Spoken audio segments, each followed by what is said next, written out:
আসসালামু আলাইকুম ওয়া রাহমাতুল্লাহি ওয়া বারাকাতুহু। ইন্নাল হামদুলিল্লাহি ওয়াহদাহু ওয়া সলাতু ওয়া সালামু আলা মান লা নাবিয়্যা বা'দাহু, আম্মা বা'দ। আল ইতিসাম টিভির সম্মানিত দর্শক ও শ্রোতা মণ্ডলী, পূর্বের ন্যায় আজকে আবারও আমরা আপনাদের সাথে গল্পে গল্পে কিছুক্ষণের এই ধারাবাহিক অনুষ্ঠানে একটি অত্যন্ত গুরুত্বপূর্ণ এবং আশা করি যে জ্ঞানমূলক একটি বিষয় নিয়ে আপনাদের সামনে উপস্থিত হতে পেরেছি। আজকে আমি আপনাদের সাথে আছি আব্দুর রহমান বিন আব্দুর রাজ্জাক, আর আমার সাথে আছেন আপনাদের সকলের প্রিয় মুখ, আমার শ্রদ্ধাভাজন বড় ভাই আব্দুল্লাহ বিন আব্দুর রাজ্জাক।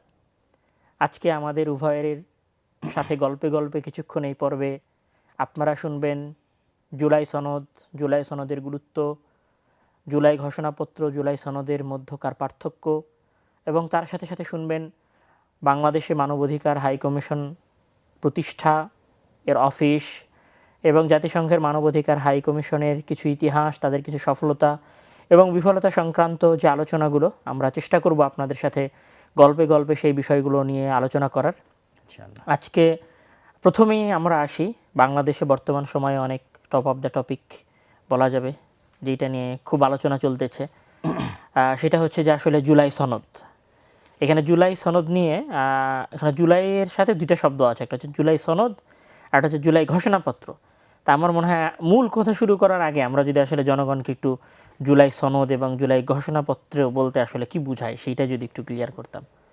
আসলে এখন জুলাই মাস চলতেছে, এই জন্য জুলাই নিয়ে বেশি আলোচনা চলতেছে। আর জুলাই মাস বলতে বাংলাদেশে যেই বিষয়টা প্রতিষ্ঠিত হয়েছে সেটা হচ্ছে 2024 সালের জুলাই। আর 2024 সালের জুলাই আসলে আমরাও যদি আমাদের স্মৃতিচারণ করি যে এই সময়গুলো আমাদের কেমন কেটেছে, 24 ঘন্টা দিন রাত স্ক্রল করা, নিউজ আপডেট নেওয়া, অথবা রাজশাহী শহরে যাওয়া, যাবতীয় যাতায়াত সব কিছু অফ। তো সেই ভয়ঙ্কর দিনগুলো যখন ইন্টারনেট ছিল না বা যখন গণহত্যা চলতেছিল, সেইটার ফলশ্রুতিতে যে বাংলাদেশে গণ অভ্যুত্থানটা হয়, বা কেউ বলে বিপ্লব, কেউ বলে গণ অভ্যুত্থান, মানে সবাই নিজেদের রাজনৈতিক টার্ম থেকে শব্দটা ইউজ করে। কেউ গণ অভ্যুত্থান বলে এটাকে একটা বড় মুভ দিতে চায়, বড় মুভ দিতে চায়। কেউ এটাকে বিপ্লব বলে বড় মুভ দিতে চায়, আর গণ অভ্যুত্থান আর তার চার একটু পরবর্তীতে আরেকটু বড় মুভ দিতে চায়। তো এটা নিয়ে যতই মতভেদ থাকে একটা পরিবর্তন এসেছে। সেই পরিবর্তন এখানে আমি ওই মূল কথায় যাওয়ার আগে জুলাই নিয়ে যদি কোনো স্মৃতি শুরুতেই জনগণকে একটু জুলাই স্মৃতির সাথে যদি একটু কানেক্ট করা যেত। জুলাই নিয়ে স্মৃতি বলতে আসলে আমি বাংলাদেশের ইতিহাসের একজন পাঠক হিসেবে আগের থেকে যেহেতু ইতিহাসের প্রতি আকর্ষণ আছে, এবং ভারত উপমহাদেশের ইতিহাসের একজন পাঠক হিসেবে আমি সবসময় যে বিষয়টা খেয়াল করতাম সেটা হচ্ছে 47, যেটা আজকে আলোচনায় আনতাম, যে 47 হচ্ছে বাংলাদেশের মানচিত্রের আত্মপরিচয়, এবং 47 হচ্ছে মীর নিসার আলী তিতুমীর, হাজী শরীয়তুল্লাহ, তারপরে শেরে বাংলা একে ফজলুল হক সহ হোসেন শহীদ সোহরাওয়ার্দী সহ ব্রিটিশ বিরোধী আন্দোলনে যতজন জীবন দিয়েছে এবং স্বাধীন মুসলমানদের জন্য আলাদা রাষ্ট্রের জন্য যতজন আন্দোলন করেছে, তাদের এই পুরো 200-250 বছর ব্যাপী যে সংগ্রামের ইতিহাস, সেটার রাষ্ট্রীয় স্বীকৃতি হচ্ছে 47। তো আমি দেখতাম যে সবসময় বাংলাদেশের যাত্রা শুরু করা হতো 71 দিয়ে। অবশ্যই 71 বাংলাদেশ এবং পাকিস্তানের যে বৈষম্য, যেটা আমরা এখনও যদি পাকিস্তানের অবস্থা দেখি, পাকিস্তান যেহেতু একটা মিলিটারি স্টেট হওয়ার কারণে এখনও কিন্তু পাকিস্তানের বৈষম্য থেকে গেছে, বিশেষ করে বালুচিস্তান সহ অন্যান্য প্রদেশে। সেই বৈষম্যের শিকার আমরাও হয়েছি। তো ফলত তাদের মিলিটারির বিরুদ্ধে আমাদের যে যুদ্ধ, সেই যুদ্ধটা এটা একটা বাস্তবতার নিরিখেই হয়েছে, কিন্তু ওখান থেকে বাংলাদেশের যাত্রা শুরু নয়।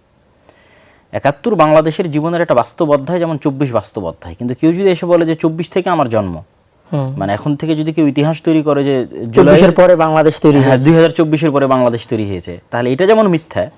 ঠিক কেউ যদি ইতিহাস তৈরি করে যে 1971-এ বাংলাদেশের জন্ম হয়েছে, এটাও মিথ্যা। বাংলাদেশের যে আমাদের যে পুরাতন মসজিদ, দীর্ঘ স্বাধীন সুলতানি শাসনামল, তারপরে হচ্ছে আমরা বলতে পারি মোগলদের শাসনামল, তারপরে আমরা বলতে পারি ব্রিটিশদের শাসনামল, তারপরে হচ্ছে ব্রিটিশ বিরোধী আন্দোলন এবং স্বাধীন দেশ লাভ। তখন ওই দেশের নাম কি হবে সেটাও অনেকেই জানতো না, কিন্তু বাংলাদেশের মানুষের চাওয়া ছিল আমরা মুসলমানরা, আমাদের আলাদা দেশ দরকার। তখনই বাংলাদেশ নাম হয়ে যেতে পারতো। 47-এ এই দেশের নাম বাংলাদেশ হতে পারতো, কেন 1000 কিলোমিটার দূরে দুইটা দেশ একত্রিত হওয়ার তো কোনো অর্থ হয় না। তো এই 47-এর স্বীকৃতিটা খুব প্রয়োজন ছিল। তো আমার কাছে মনে হচ্ছিল এই যে নতুন প্রজন্ম গত 16 বছরের যে ন্যারেটিভ দিয়ে সকল গুম খুন সব কিছুকে জায়েজ করা হয়েছে, যে এই দেশ মুক্তিযোদ্ধার নাতিপুতিরা ছাড়া আসলে এখানে কেউ নাই, এই দেশের কেউ নাগরিক নয়, নাগরিক কোনো মর্যাদা কারো নাই। তো এইটার বিরুদ্ধে ছাত্ররা যখন একটা আওয়াজ উঠালো, তখন থেকে আসলে আমি এটার সাথে আরও বেশিভাবে কানেক্টেড হয়ে গেছি। তো স্মৃতি বলতে আসলে বেশিরভাগ স্মৃতিগুলোই প্রতিটা মুহূর্তে সংবাদ সংগ্রহ এবং সেটার পরিপ্রেক্ষিতে লেখালেখি। স্মৃতির ওই দিকে যাওয়ার আগে আসলে মানে আমার একটু আগ্রহ থেকে জিজ্ঞাসা করা, শ্রোতারাও আমার বিষয়ে যেখানে উপকৃত হবে, যে আসলে বাংলাদেশে কেন 1947-এর ইতিহাসকে মানে ধামাচাপা দেওয়ার চেষ্টা করা হলো, এবং এখানে কীরকম কেউ এরকম তৈরি হলো না যে মানে 71-এর পরে আমরা প্রায় অর্ধ শতাব্দী পার করে ফেললাম, 50 বছর, এখানে 47-এর ইতিহাসটাকে কেউ স্বীকৃতি দিবে বা এটাকে আলোচনায় নিয়ে আসবে বা এটাকে চর্চায় রাখবে, এই টেন্ডেন্সি কেন আসলে আমাদের বাংলার মানুষের মাঝে নাই বা বাংলাদেশের মানুষদের মাঝে এখন অবধি তৈরি হয় নাই? এটার সবচেয়ে বড় কারণ হচ্ছে অবশ্যই পাকিস্তান যারা রাষ্ট্রনেতা, বিশেষ করে মিস্টার জিন্নার অতি দ্রুত মৃত্যুবরণের কারণে, মানে স্বাধীনতার 1 বছরের মধ্যে মৃত্যুবরণের কারণে, আর আল্লামা ইকবাল যিনি পাকিস্তান রাষ্ট্রের স্বপ্নদ্রষ্টা, তার আরও আগে মৃত্যুবরণের কারণে, মানে পাকিস্তান প্রতিষ্ঠার আগে মৃত্যুবরণের কারণে এবং পাকিস্তানের একটা মিলিটারি স্টেটের রূপ নেওয়ার কারণে এখানে আসলে বৈষম্য তৈরি হয়েছিল। সেই বৈষম্যের জায়গায় বাঙালি জাতীয়তাবাদকে মুসলিম জাতীয়তাবাদের বিরুদ্ধে দাঁড় করিয়ে দেওয়া হয়েছিল। আবারও বলি, বাঙালি জাতীয়তাবাদকে মুসলিম জাতীয়তাবাদের বিরুদ্ধে দাঁড় করিয়ে দেওয়া হয়েছে। এবং এটার পেট্রোনাইজ অবশ্যই আমাদের পাশের দাদাবাবুদের দেশ, তাদের অনেক সাংস্কৃতিক গোষ্ঠী এখানে ছিল, ছায়ানট, উদিচি এখনও আছে, তারা এটা আরও বেশি পেট্রোনাইজ করেছে 60-এর দশকে। এবং এখানে গ্লোরিফাই করা হয়েছে মূলত রবীন্দ্রনাথ ঠাকুরকে। রবীন্দ্রনাথ ঠাকুর কলকাতার দাদাবাবু বা হিন্দুয়ানি কৃষ্টি কালচার, বাঙালি হিন্দুয়ানি কৃষ্টি কালচার, ওইটা যতক্ষণ আমরা ফলো না করতে পারবো ততক্ষণ আমরা এলিট হব না, ততক্ষণ হয় আমরা খ্যাত অথবা সাম্প্রদায়িক অথবা জঙ্গি, যেটা এখনো আবার ফিরিয়ে নিয়ে আসার চেষ্টা হচ্ছে এবং যেটা 16 বছর স্বৈরাচারের শাসনামলও যেটা প্রতিফলিত হয়েছে। তো ওই 60-এর দশক থেকে এটা শুরু হয়েছিল। তো আশ্চর্য হবে অনেকেই জানে না যে আবুল মনসুর আহমেদ সহ আরও অনেক বড় ওই সময় মুসলিম যারা কবি সাহিত্যিক ছিল, তারা কিন্তু এই উদ্যোগের বিষয়ে যে রবীন্দ্রনাথের সংস্কৃতি পাঠ করা নিষিদ্ধের পক্ষে তারা ঘোষণাপত্র জারি করেছিল। যে এখন ডেইলি স্টারের যে সম্পাদক তার বাবা আবুল মনসুর আহমেদ, আরো রাজনীতির 50 বছরের লেখক, এবং ওখানে ফারুক আহমেদ ছিল, কবি হাসান হাবিব ছিল, আর অনেকেই ছিল। তো তারা এটার থ্রেট মনে করেছিল মুসলিম জাতীয়তাবাদের জন্য, ওই কারণেই তারা এটার বিরুদ্ধে ছিল। তো আসলে কিন্তু দিন শেষে তাই হয়েছে। বাঙালি জাতীয়তাবাদকে এমনভাবে গ্লোরিফাই করা হয়েছে যে এখানে মুসলিম জাতীয়তাবাদের উপর ভিত্তি করে যে 47 তৈরি হয়েছিল সেটার স্বীকৃতি দেওয়ার আর কেউ সাহস করেনি। এখানে আরও একটা ওইটার সাথে সংযুক্ত করা যেতে পারে, সেটা হচ্ছে যে আসলে পাকিস্তানিদের জুলুম এবং নির্যাতন এত বেশি ছিল বা বৈষম্যটা হয়তো এমন একটা পর্যায়ে দাঁড় করানো হয়েছিল যে বাঙালিরা বা বাংলাদেশিরা কোনো সময় 1947-কে ওন করতে পারে নাই। মানে তারা এটা মনে করতে পারে নাই যে 47-এর মাধ্যমে আমাদের নিজেদেরও কি হলো, একটা নতুন জন্ম হলো। বরং তারা দেখেছে যে 47-এর আগে আমরা যেভাবে ব্রিটিশদের যে অত্যাচারের মধ্যে ছিলাম, তাদের কাছে যেভাবে আমরা নেগলেক্ট হয়েছি, অবহেলিত হয়েছি, ঠিক পাকিস্তানের সাথে যাওয়ার পরেও আমাদের সেম অবস্থা। এটার যদি আমরা তুলনা করি, বাস্তবের নিরিখে যদি তুলনা করি, তাহলে এতটা খুব একটা সত্য নয়। এই জন্য যে মাত্র তো 25 বছর আমরা পাকিস্তানিদের অধীনে ছিলাম। তা আমরা যদি লাস্ট 50 বা 60 বছরের যদি আমাদের দেশের উন্নয়ন জরিপ করি, আর ওই 25 বছরের যদি জরিপ করি যে 25 বছরে সমগ্র বাংলাদেশে কি কি উন্নয়ন হয়েছে, এবং তার পূর্বের ব্রিটিশদের যদি জরিপ করি, তাহলে খুব একটা খারাপ ছিল, খুব জঘন্য ছিল এই দৃষ্টিকোণ থেকে সেটা না। কিন্তু তাদের বৈষম্যটা আসলে হতো ওই যে তারা পাঞ্জাব, মানে পাকিস্তানের নামে একটা পাঞ্জাব দেশ তৈরি করেছে। সেটাতে এখনো পাঞ্জাব দেশ তৈরি করার কারণে যে কোনো একজন যোগ্য, যে বাঙালি একটা ছেলে যোগ্য, তাকে একটা তার মতো জায়গায় পৌঁছতে দিতে হবে, সেটা দেওয়া হয়নি। সেটার বাস্তব উদাহরণ তো 70-এর যে নির্বাচন, সেই নির্বাচনের যে ফলাফল, সেই ফলাফল না মেনে নেওয়াটাই তো সেটার প্রমাণ। যেমন এখন ইমরান খানের সাথে তারা যেটা করতেছে, এখনকার ইমরান খানের যে সিচুয়েশন, তখনকার সেম সিচুয়েশন। তো ওইটা নিয়ে আমি আর আলোচনায় যেতে চাচ্ছি না। কিন্তু মুসলিম জাতীয়তাবাদের থিওরির উপর যে 47 প্রতিষ্ঠিত হয়েছে, এটার পিছনে বাংলাদেশের মুসলমানদের অনেক অবদান ছিল, ওই পাকিস্তানের মুসলমানদেরই অবদান ছিল না, আমাদেরই বেশি অবদান ছিল। এই জন্য যে বাঙালিরা অনেক আগে থেকেই বেশি রাজনীতি সচেতন, অনেক আগে থেকে পশ্চিমবঙ্গের বাঙালিরাও এবং এই পূর্ববঙ্গের বাঙালিরাও। এই জন্য ওই অঞ্চলের চাইতে আমাদের অঞ্চলে এই যে মীর নিসার আলী, দুদু মিয়া, তারপর আরো যারা ব্রিটিশ বিরোধী আন্দোলনের যেটা গড় বলা চলে, সেটা অনেক কিছু এটার সাথে বাংলার সাথে কানেক্টেড। এবং ব্রিটিশরাও কিন্তু দীর্ঘদিন মুসলমানদের রাজধানী দিল্লি থাকলেও ব্রিটিশরা রাজধানী রেখেছে কলকাতা কিন্তু বাংলায়, মানে এই পুরো বাংলা যদি পুরো বাংলার সাথে কানেক্টেড। তারপরে শেরে বাংলাকে ফজলুল হক, তার হচ্ছে আন্দোলন বা লাহোর প্রস্তাব বা যা সবকিছু, বা জমিদারি প্রথা বিলোপ, অল ওভার পুরো বাংলা থেকে জমিদারি প্রথা বিলোপে শেরে বাংলায় কি ফজল হকের যে অবদান, এটা কেউ অস্বীকার করতে পারবে না। তাহলে আমরা আজকে যে জমির স্বীকৃতি পেয়েছি, এই জমির যে মালিকানা দাবি করতেছি, এটাই তো 47-এর আন্দোলন। মানে আমি যদি 47-কে অস্বীকার করি, তাহলে সবার জমির মালিকানা জমিদারদের কাছে ফিরে যাবে। তো এটা একদম সামারি কথা যে আমরা আজকে সবাই বাপদাদার ভিত্তিতে জমির মালিক, যে জমির দলিল নিয়ে আমরা ঘুরতেছি, সিএ আরএস যে পর্চাগুলো আমাদের হাতে আছে, এটার অনুমোদনই তো দিয়েছে 47 বা শেরে বাংলায় ফজল হক বা তাদের যে আন্দোলন। তাহলে এটাকে অস্বীকার করা যাবে না, বরং এটাকে গ্লোরিফাই করতে হবে। এবং এই জন্যই আমি আসলে জুলাই সনদে ইদানিং কয়েকদিন লিখেছি ফেসবুকে যে 47-এর অস্বীকার মানে বাংলাদেশের মানচিত্রের অস্বীকার। এবং এটাই ঠিক। এখন আমরা যে মানচিত্র, এটা তার 71-এ পাওয়া না, এটা তো 47-এ পাওয়া মানচিত্র। 47-এ যেভাবে ভারত বিভক্ত হয়েছে ধর্মের উপর ভিত্তি করে, সেভাবে আমার মানচিত্র পেয়েছি, ওই মানচিত্রটা আমরা রক্ষা করতেছি। তাহলে এটা তো বাংলাদেশের মানচিত্র। তাহলে এখন আপনি বাংলাদেশের শুরু যেমন 24 থেকে করলে মিথ্যা হবে, বাংলাদেশের শুরু যেমন 71 থেকে করলে মিথ্যা হবে, বাংলাদেশের অতীত ইতিহাসের যারা বড় বড় নায়ক গেছে বাংলাদেশের স্বাধীনতার জন্য ব্রিটিশ বিরোধী আন্দোলনে এবং আলাদা দেশ প্রতিষ্ঠায়, তাদেরকে স্বীকৃতি না দেওয়া মানে তো নিমক হারামি করা। যেমন জাতীয় 3 নেতার কবর আছে ঢাকা বিশ্ববিদ্যালয়ের মধ্যে, যেখানে শেরে বাংলা লেখক ফজল হকের কবর আছে, হোসেন শহীদ সোহরাওয়ার্দীর কবর আছে। তো তাদের যে পরিশ্রমটা এই বাংলার মুসলমানদের জন্য, যে ঢাকা বিশ্ববিদ্যালয়, যে বুয়েট, সব এই নওয়াব স্যার সলিমুল্লাহর যে দান করা জমির উপর প্রতিষ্ঠিত আছে, এই মুসলমানদের শিক্ষার জন্য 1905-এর যে বঙ্গভঙ্গ আন্দোলন, আবার 1911 রদ হওয়া, আবার ঢাকা বিশ্ববিদ্যালয় প্রতিষ্ঠিত হয়, এগুলো তো সব আমাদের জন্য। এগুলো যদি না হতো তাহলে তা না, যদি 47 না হতো তাহলে 71 হতো না, 71 না হলে 24 হতো না, 24 হতো না। তাহলে কোন সেন্স থেকে আসলে 47-কে অস্বীকার করা হয়? এবং এত বড় একটা ঘোষণাপত্রের মধ্যে যদি আজকে 24-এ দাঁড়িয়ে যদি 71-কে টানা যায়, তাহলে কেন 24-এ দাঁড়িয়ে 47 টানা যাবে না? এবং 47-এর যারা বড় বড় যোদ্ধা আন্দোলনকারী, তারা কিন্তু এখনো ভারতে এবং পাকিস্তানে অনেক সম্মানিত। তুমি জানো যে ওটাকে বলা হয় আজাদি আন্দোলন, যেহেতু একসাথেই হয়েছিল ব্রিটিশ বিরোধী আন্দোলন, ভারত পাকিস্তান বাংলাদেশ এবং একসাথে। হিন্দু মুসলিম উভয়ই ভারতে সম্মানিত এবং উভয়েরাই পাকিস্তানে সম্মানিত। এবং তাদের মধ্যে যারা মূল ব্যক্তি, তাদের সবার নাম প্রায় ইন্ডিয়া গেটে প্রায় 90,000-এর মতো নাম লেখা আছে, দাবি করা। শুধু লেখা না, মানে আমাদের দেশের মুক্তিযোদ্ধারা যেমন বিভিন্ন রিজার্ভেশনের সুবিধা, গাড়িতে টিকিট কাটার সুবিধা, ভারতের যারা আজাদি আন্দোলনে অংশগ্রহণ করেছে তারা এখনো সেই সুবিধা, 47-এর আন্দোলনের জন্য তারা সেই সুবিধা পায়। এখনো বাংলাদেশ খুঁজলে 47-এর আন্দোলনে অংশগ্রহণকারী অসংখ্য ব্যক্তি পাওয়া যাবে, যাদের বয়স 70, 75, 80, 85 বছর। তো তারা তো এই দেশের জন্য চেষ্টা করেছে।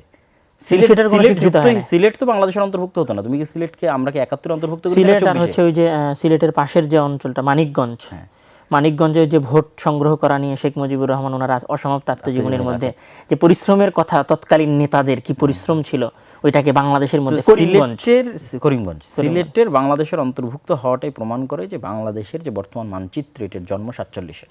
অতএব 47-এর স্বীকৃতি মানে বাংলাদেশের স্বীকৃতি। এটা কখনোই আমাদের দাদাবাবুরা চায় না যে এই দেশে পুনরায় 47-এর স্বীকৃতি হোক।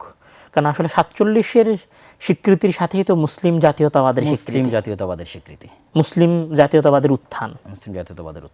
মানে এখন আসলে যেটাকে, যেমন আমি যদি বলি যে পাকিস্তানে মানুষ সুশীল হলেও, একটু বলে নিই, পাকিস্তানে মানুষ সুশীল হলেও সালাম দেওয়াটাকে তাদের কৃষ্টির অংশ মনে করে, কিন্তু বা নামাজ পড়াটাকে তারা মনে করে হ্যাঁ এটা তাদের কালচারের অন্তর্ভুক্ত। কিন্তু বাংলাদেশে কিন্তু এই জায়গায় সম্পূর্ণ বিপরীত। বাংলাদেশে সুশীলরা কি, বাংলাদেশ সুশীলরা মনে করে যে একটু ছায়ানটে যেতে হবে, একটু রবীন্দ্রসঙ্গীত গাইতে হবে, একটু সুশীলগিরি করতে হবে। হ্যাঁ, এলিট, এটা বাংলাদেশের এলিট শ্রেণীর অভ্যাস। তো যখনই 47 চলে আসবে, তখনই এই জায়গাটা কি হয়ে যাবে, হারাই যাবে। এবং তো এই যুবক সমাজের আমার ভালো লাগার পিছনে এটা সবচেয়ে বড় কারণ ছিল। তো এখন বাংলাদেশ তাহলে কোন দিক থেকে কোন দিকে যাচ্ছে? জুলাই ঘোষণাপত্রের আলোচনা মোটামুটি মনে করি অনেকখানি হয়েছে। কোন দিকে যাচ্ছে বাংলাদেশের গত 16 বছর বা 71 থেকে 24 পর্যন্ত যদি আমরা ধরি, আমার চিন্তা অনুযায়ী, তাহলে আমরা ছিলাম বাঙালি জাতীয়তাবাদের অধীনে ধামাচাপা দেওয়া মুসলিম জাতীয়তাবাদ অবস্থায়। এখন আমরা নতুন আর একটা দিকে যাচ্ছি, যেটা মানবাধিকার কমিশনের নাম যুক্ত করেছে। যে জুলাই আন্দোলন করে আমরা মনে করছিলাম যে আমরা হয়তো পূর্ণ স্বাধীন হচ্ছি। জুলাই আন্দোলনে অংশগ্রহণকারী যত জন আছে, যত যারা জীবন দিয়েছে অথবা যারা আহত হয়েছে, তাদের সবার কাছে যদি যাওয়া হয়, আবু সাইদেরই যদি ফেসবুক পোস্ট চেক করা হয়, তাহলে সে কিন্তু আসলে পাশ্চাত্যপন্থী ছিল না। সে কিন্তু আসলে LGBTQ এর সমর্থক ছিল না। 90%ই আসছে ধর্মীয় ব্যাকগ্রাউন্ড থেকে। কিন্তু আমি কেন জানি বুঝি না যে বারবার রক্ত দেয় মুসলমানেরা আর লুফে নিয়ে যায় এলিট শ্রেণীরা। যেমন 47 তুমি জানো যে ব্রিটিশ বিরোধী জিহাদ কারা করেছে? সব আলেমওলামারা করেছে, গ্রামগঞ্জের মানুষেরা দ্বীনি ব্যাকগ্রাউন্ড থেকে এসে করেছে। 1831 যদি বালাকোট আন্দোলন ধরি, শাহ ইসমাইল, তারপর হচ্ছে মৌলানা সাইদ আহমদ বেরেলভি, তাদের আন্দোলন। অত দূরে আমরা না যাই, আমরা ফরিদপুরে থাকি, আমরা ওনারা যেহেতু শুরু করেছিল, ওনাদের জিহাদের কেন্দ্র কিন্তু এগুলোতেই ছিল, ওনাদের ধারাবাহিকতা পরবর্তীতে আসছে। ওনারা আজীবন আন্দোলনগুলো ধর্মভিত্তিক। দেখো যখন ব্রিটিশরা এবার চলে যাচ্ছে দেশ ছেড়ে দিয়ে, তখন তখন তারা কিন্তু এলিটদের হাতে দেশ ছেড়ে দিয়ে চলে যাচ্ছে। তখন সেকুলার এলিটদের হাতে দেশ ছেড়ে দিয়ে চলে আর বাংলাদেশ এখন 24-এ ঢুকতেছে, তো বাংলাদেশ এই দেশের ধর্মপ্রাণ মানুষদের কাছে না আসে পাশ্চাত্যদের হাতে চলে যাচ্ছে। বিষয়টা কি এরকম? অবশ্যই, যেটা আগে ছিল ভারতের দাদা বাবুদের কাছে, ঠিক আছে, বাঙালি জাতীয়তাবাদের অধীনে বা হিন্দু সংস্কৃতির অধীনে চাপা পাওয়া অবস্থায়, এখন এই আবু সাইদ এবং মুগ্ধ এদের রক্তের উপর দিয়ে যেই এনজিও সরকার বা যেই পাশ্চাত্যপন্থী সরকার প্রতিষ্ঠিত হয়েছে, তারা এই পুরো বিপ্লবের ফলটা একদম মুখে যেভাবে মিষ্টি তুলে দেয়, ঠিক সেভাবে পাশ্চাত্যদের হাতে তুলে দিচ্ছে। এখানে কি আমাদের জুলাই সনদে বা জুলাই ঘোষণাপত্রে 1947-এর কোনো কথা বা কোনো আমি খসড়া যেটা পড়েছি সেটা পাইনি, এবং আমার ধারণা হয়তো আসবে না, কেননা ন্যারেটিভ চেঞ্জ হয়নি। অনেকেই বলতেছে যে গত ফ্যাসিস্ট সরকার চলে গেছে, আমি এটা বুঝি না। আমি বুঝি হচ্ছে ন্যারেটিভ। যদি কালেমা লা ইলাহা ইল্লাল্লাহ না যায়, তাহলে কি আমি বলবো যে মোহাম্মদ সাল্লাল্লাহু চলে গেছে, মোহাম্মদ সাল্লাল্লাহু আদর্শ চলে গেছে? না, কখনো। যেই ন্যারেটিভটা ছিল ফ্যাসিস্ট সরকারের, সেই ন্যারেটিভটা, সেই রুহটা তো আমাদেরই বড় বড় রাজনৈতিক দলগুলো বহন করতেছে, এবং তারা সেটা প্রকাশ্যে তারা বলে বেড়াচ্ছে এবং প্রচার করতেছে। তাহলে ন্যারেটিভ তো থেকে গেছে। মানে আসলে গত ফ্যাসিস্ট সরকার যে ন্যারেটিভের উপর দাঁড়িয়েছিল, সেই ন্যারেটিভ এখনো আছে এবং পরবর্তী রাজনৈতিক দলেরা সেটা লালন করতেছে। ফলত এখানে 47-এর জায়গা তারা দিতে চাইবে না। মানে ঘুরে ফিরে আমরা যেখানে ছিলাম, একটু পার্থক্য আছে। আমরা ছিলাম হচ্ছে পার্শ্ববর্তীদের অধীনস্থ বা হিন্দুয়ানি সংস্কৃতির, এখন যাব হচ্ছে পাশ্চাত্যদের অধীনস্থ। মানে এক চোরাবালি থেকে উঠে আর এক চোরাবালি, মহা চোরাবালির মধ্যে, যেখানকার শেষ পরিণতি আসলে কোথায় সেটা বাংলাদেশিরা এখন আসলে জানে না, এখনো বুঝতে পারছে না। আসলে এটার শেষ হয়তো নির্ধারণ করা যাচ্ছে না। তারপর আমরা ওই জাতিসংঘের ওই দিকে যাওয়ার আগে জুলাই সনদ এবং জুলাই ঘোষণাপত্রে যে আমরা পার্থক্যটা, সেটা যদি একটু জনগণের সামনে আমরা পার্থক্যটা কিন্তু আসলে শুরুতে উল্লেখ করা হয়নি। হঠাৎ গতকালকে দেখলাম যে এটা নিয়ে লেখালেখি হচ্ছে যে জুলাই সনদ হবে না, জুলাই ঘোষণাপত্র লাগবে। তো ওখানে যেটা তার পার্থক্য তুলে ধরেছে সেটা হচ্ছে যে জুলাই ঘোষণাপত্র মানে এই যে ছাত্ররা যে আন্দোলন করলো, এটাকে তো গত সরকার বলেছিল যে জঙ্গি, সন্ত্রাসী। তাহলে এখন যদি এটার কোনো সরকারি রাষ্ট্রীয় স্বীকৃতি না থাকে, ঠিক যেমন মুক্তিযোদ্ধারা যখন 71 যুদ্ধ করেছিল, যদি বাংলাদেশ আলাদা না হতো তাদের সবার ফাঁসি হতো, যেমন জিয়াউর রহমানের ফাঁসি হতো, কেননা ওটা তো রাষ্ট্রের বিরুদ্ধে বিদ্রোহ। তো ঠিক সেম আসলে ওটা তো রাষ্ট্রের বিরুদ্ধে বিদ্রোহ ছিল এক প্রকার। তাহলে তাদেরকে জঙ্গি সন্ত্রাসী বলা হয়েছে, মানে ওটা যদি সরকারি স্বীকৃতি না থাকে তাহলে তো সবার ফাঁসি হবে। তো ওইটা থেকে বাঁচার জন্য তারা চাচ্ছে যে জুলাই ঘোষণাপত্র নামে আলাদা একটা হোক, যেটা জাস্ট ঘোষণাপত্র, জাস্ট স্বীকৃতি যে 24-এর এই আন্দোলনটা হয়েছে এবং জনগণের চাওয়া বা যেটাই হোক, মানে ওটার পক্ষে। আর জুলাই সনদ বলতে এখানে সব দলের মতামতের ভিত্তিতে রাষ্ট্র সংস্কারের একটা প্রস্তাবনা, মানে রাষ্ট্র আসলে কি কি কোথায় কি করা হবে, রাষ্ট্রের বিচার বিভাগ, রাষ্ট্রের নির্বাহী বিভাগ, রাষ্ট্রের অর্থনীতি, রাষ্ট্রের নির্বাচন, সংবিধান, অল এভরিথিং নিয়ে সব রাজনৈতিক দলের একটা মতামত নিয়ে যে সংস্কার কমিশনগুলো সরকার গঠন করেছিল, সেই কমিশনগুলোর আলোকে জাতীয় ঐক্যমতের ভিত্তিতে জুলাই সনদ ঘোষণা করবে। তো এই পার্থক্যটা গতকাল আমি দেখতেছি যে এটা আলোচনা হচ্ছে। এখন আসলে জুলাই ঘোষণাপত্র আমরা পেতে যাচ্ছি না জুলাই সনদ পেতে যাচ্ছি, নাকি আসলে গোলেমালে আমরা জাতিসংঘের মানবাধিকার না? আমার মনে হয় যে এই পার্থক্যের যে বিষয়টা, এটা অতটা জটিল হবে না। এখানে জটিল, আমার কাছে জটিল, অন্যর কাছে জটিল, আর আমার কাছে জটিল তো ভিন্ন জিনিস। আমার কাছে জটিল হচ্ছে 47 থাকা আর না থাকা। আমার কাছে এখন জুলাই ঘোষণাপত্র, জুলাই সনদ ম্যাটার করে না। কী জন্য ম্যাটার করে না সেটা বলে দিই। সেটা হচ্ছে যে আসলে ওই সময় তো কোনো আদর্শের উপর ভিত্তি করে বিপ্লব হয়নি, যে একটা নির্দিষ্ট আদর্শ প্রতিষ্ঠা করব তার জন্য কি বিপ্লব হয়েছে? রাগ ক্ষোভ থেকে আমি একজনকে সহ্য করতে, আমাদের উপর যে অত্যাচার হয় প্রত্যেককে তার অত্যাচার জায়গা থেকে সরাতে পারলে আমি বাঁচি। তাহলে একটা হুজুগে বাঙালির মতো সবাই একটা অত্যাচার থেকে বাঁচার জন্য একসাথে রাস্তায় নেমে এসেছে। যার উপর রাগক্ষোভ ছিল সে চলে গেছে, রাগক্ষোভ শেষ, যে যার মতো দলে চলে গেছে। আইডিয়োলজি ছিল না, আইডিয়োলজিক্যাল কোনো মুভমেন্ট এটা ছিল। যেহেতু আইডিয়োলজিক্যাল কোনো মুভমেন্ট ছিল না, সেহেতু এটা আমার কাছে ব্যক্তিগতভাবে আসলে অতটা গ্লোরিফাই করার কিছু নয়।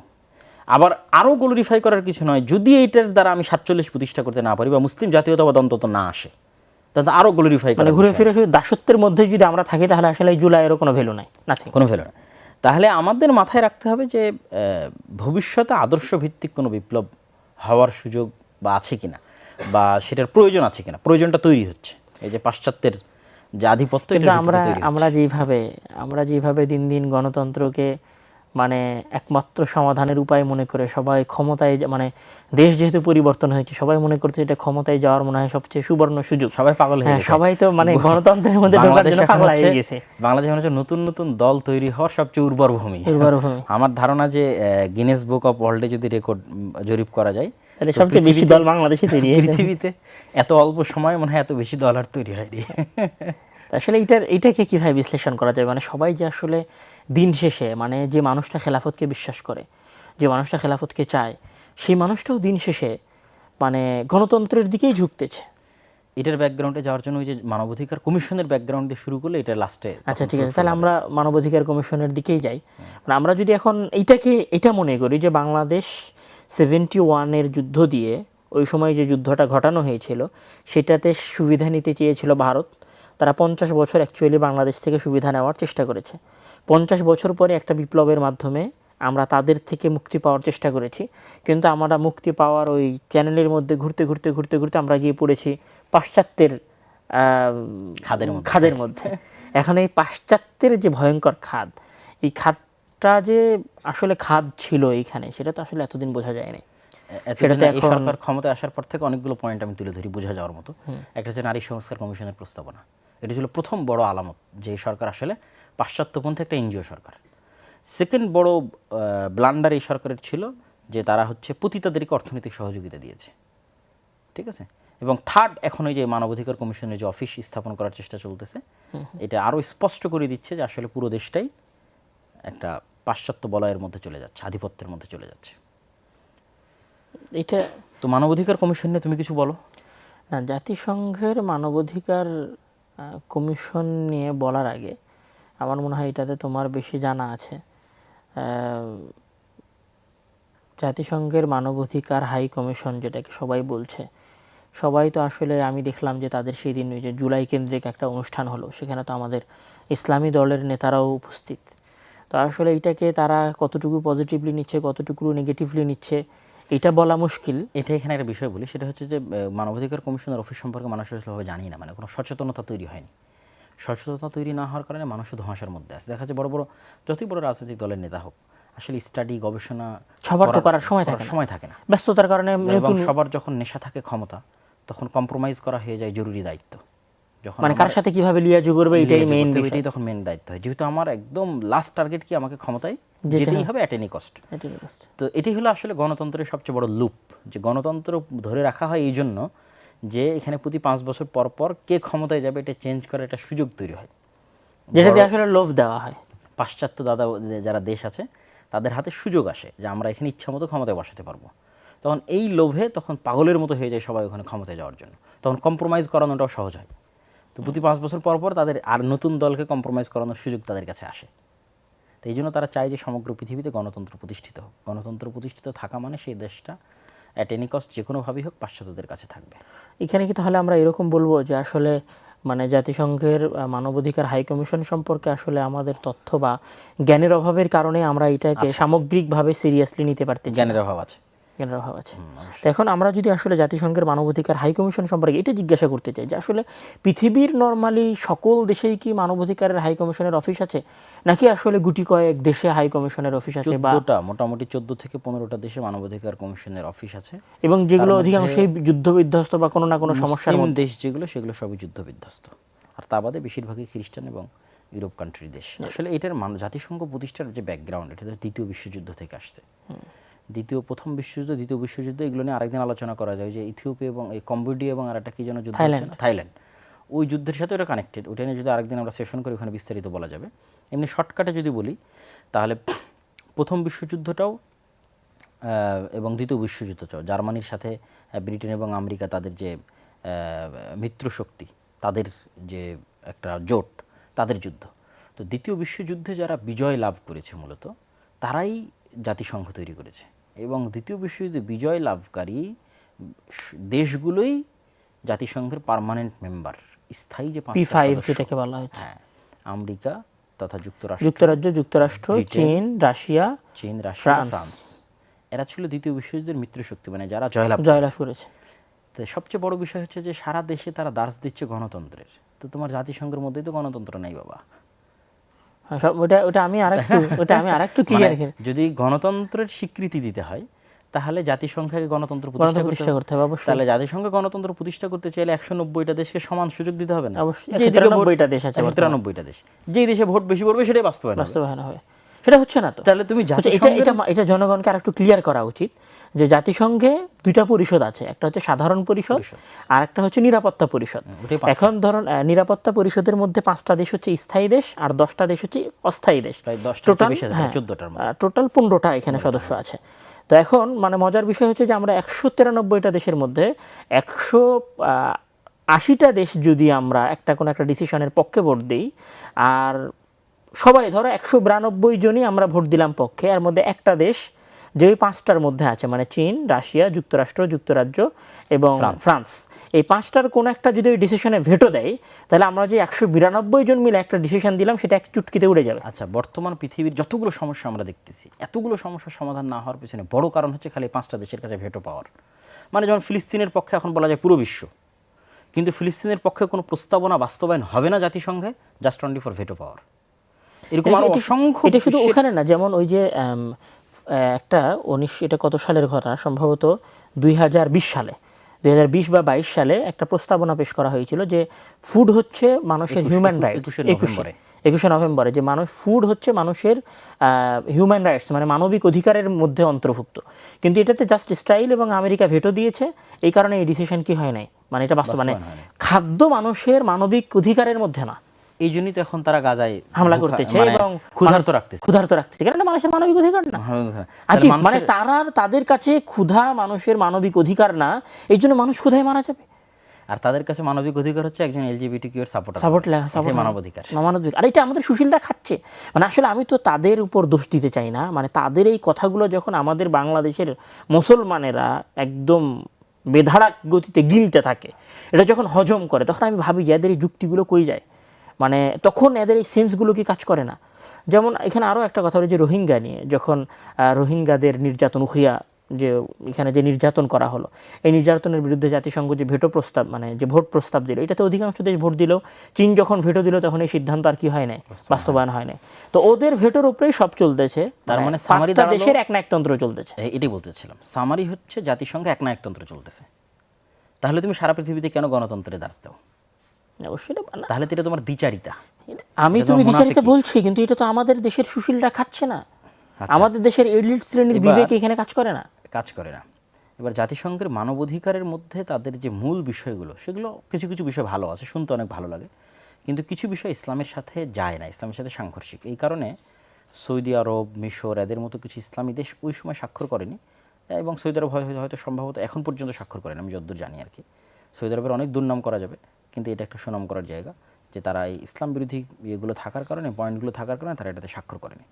তো ইসলাম বিরোধী পয়েন্টগুলোর মধ্যে সবচেয়ে বড় কয়েকটা পয়েন্ট হচ্ছে, যেটা একটা তুমি তো তুলে ধরলা, যে আমিও বললাম যে সেটা হচ্ছে তারা বলে জেন্ডার ইকুয়ালিটি, মানে লিঙ্গ সমতা। এই লিঙ্গ টোটাল 4টা বিষয় আছে, একটা হচ্ছে অনেকগুলো বিষয় আছে, মানে মূল ফ্রেমটা দাঁড়িয়ে আছে বলা যায় যেগুলো ইসলাম বিরোধী সেগুলো 4-5টা, যেগুলো ইসলাম বিরোধী সেগুলো 4টা। তার মধ্যে যেটা বললাম যে জেন্ডার ইকুয়ালিটি, এটার দ্বারা তাদের অনেকগুলো প্রবলেম আমাদের সমাজের সাথে হবে। মানে আমাদের দেশে যে জাতিসংঘের অফিস যদি তৈরি করা হয়, মানবাধিকার কমিশন, তারা যদি ফুল স্বাধীনভাবে কাজ করে, জেন্ডার ইকুয়ালিটির নামে ছেলে মেয়ের সম্পত্তিতে মৌলিক অধিকার, মানুষ ইচ্ছা মতো তার লিঙ্গ পরিবর্তন করতে পারবে, ছেলেরা যদি মেয়ের পোশাক পরতে চায়, মেয়েরা যদি ছেলের পোশাক পরতে চায়, সেটা তার স্বাধীনতা হিসেবে বিবেচিত হবে এবং তার অধিকার হিসেবে বিবেচিত হবে। এবং এলজিবিটিকিউ এর যারা সাপোর্টার আছে, তারা যেন বৈষম্যের শিকার না হয়, এই জন্য তাদের অধিকার দিতে হবে। মানে কত চমৎকার কথা। তো এই জন্য মাঝে মাঝে আশঙ্কা করি যে বৈষম্য বিরোধী আন্দোলন যে ব্যানারটা, এই ব্যানারটা একসময় বাংলাদেশের গলার কাটা হয়ে যাবে, এই ব্যানারটা একসময় বাংলাদেশের মুসলমানদের গলার কাটা হয়ে যাবে। কেন তারা কিন্তু এলজিবিটিকিউকে সাপোর্ট দিবে এই নামে যে বৈষম্য রাখা যাবে না সমাজে। এখানে আমি তোমার এই কথার সাথে একটা কথা সংযুক্ত করে দিতে চাই, যেটা মানুষের জানা উচিত, যে জাতিসংঘ তার যে থিওরি দাঁড় করিয়েছে বা তার যতগুলো প্ল্যান আছে, প্রস্তাবনা আছে, আদর্শ আছে, আইডিয়ালজিক্যালিভাবে জাতিসংঘ আসলে কোন কোন আদর্শের উপর দাঁড়িয়ে আছে। জাতিসংঘ আদর্শগতভাবে দাঁড়িয়ে আছে ফরাসি বিপ্লবের উপরে, জাতিসংঘ আদর্শিকভাবে দাঁড়িয়ে আছে ইউরোপিয়ান এনলাইটমেন্ট, যেটা আলোকায়ন যুগ বলছে সেইটার উপরে, এবং দাঁড়িয়ে আছে আমেরিকার যে কনস্টিটিউশনাল যে বিষয়, মানে আমেরিকার যে কনস্টিটিউশন, সংবিধান, সেই সংবিধানের উপরে দাঁড়িয়ে আছে। তাহলে আমি একটা সংগঠন, যেটাকে আমি বলছি জাতীয় সংঘ, মানে সারা পৃথিবীর সকলকে নিয়ে তারা কাজ করবে, কিন্তু তাদের যত রুলস, যত নিয়ম কানুন বা যে আদর্শ, সে আদর্শ দাঁড়িয়ে আছে 3টা বিপ্লবের উপরে। এশিয়ার কোনো অস্তিত্ব, মধ্যপ্রাচ্যের কোনো অস্তিত্ব, আরবদের কৃষ্টি কালচারের কোনো অস্তিত্ব, অস্তিত্ব মুসলমানদের নেই, কৃষ্টি কালচারের কোনো অস্তিত্ব নেই, আফ্রিকারও কোনো অস্তিত্ব নেই। তাহলে তারা সম্পূর্ণ ইউরোপিয়ান ইনলাইটমেন্টের যুগ, আমেরিকার কনস্টিটিউশন এবং ফরাসি বিপ্লব, ইউরোপ এবং আমেরিকা, এই তিনটাকেই ধরি, যেহেতু ফরাস থেকে মূলত স্বাধীনতার কথাগুলো বেশি আসছে।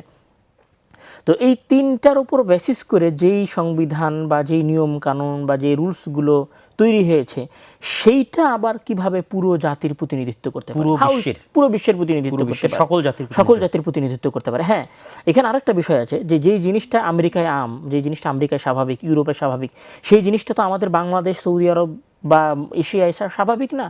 তাদের কাছে বিবাহ বহির্ভূত সম্পর্ক চলে, কিন্তু এই এশিয়ার পরিবেশে বিবাহ বহির্ভূত সম্পর্ক চলে না।